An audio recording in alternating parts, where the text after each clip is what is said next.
ಒಂದು ವೇಳೆ ನೀವು ಈಗ ಬರುವಂತ ಯೇಸು ಸ್ವಾಮಿ ಸಂಗಡ ಪರಲೋಕಕ್ಕೆ ಹೋಗಲಿಲ್ಲ, cinema, serial, internet, cell phone, ಸರಾಯ, ತಂಬಾಕು, ಬೀಡಿ, ಸಿಗರೆಟ್, ವ್ಯಭಿಚಾರ, ಜಗಳ, ಈವನ್ ಕೋರ್ಟು ಕೇಸ್, ಯೇಸು ಸ್ವಾಮಿ ಬರುವ ಸಮಯಕ್ಕೆ ಹಿಂಗೆ ಏನಾದರೂ ಪಾಪ ಮಾಡಿಕೊಂಡು ನೀವು ಒಂದು ವೇಳೆ ಯೇಸು ಸ್ವಾಮಿ ಸಂಗಡ ಪರಲೋಕಕ್ಕೆ ಹೋಗಲಿಲ್ಲ, ಕ್ರಿಸ್ತ ವಿರೋಧಿಯ ಕಾಲದಲ್ಲಿ ಭೂಮಿಯ ಮೇಲೆ ಉಳಿದೀರಿ, ನೀವು ಯೇಸು ಸ್ವಾಮಿಯನ್ನು ನಂಬಿದ ವೇಸ್ಟ್.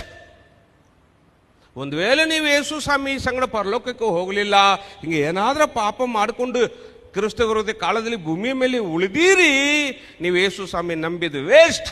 ನಿಮ್ಮ ದೀಕ್ಷಾ ಸ್ನಾನ ವೇಸ್ಟ್. ರವಿವಾರ ನೀವು ಚರ್ಚಿಗೆ ಬಂದಿದ್ದು ವೇಸ್ಟ್. ಯೇಸು ಸ್ವಾಮಿಗೆ ಆಫರಿಂಗ್ ಕೊಟ್ಟಿದ್ದು ವೇಸ್ಟ್. ಜನರಿಗೆ ಯೇಸು ಸ್ವಾಮಿ ಸ್ವಾರ್ಥ ಹೇಳಿದ್ದು ವೇಸ್ಟ್.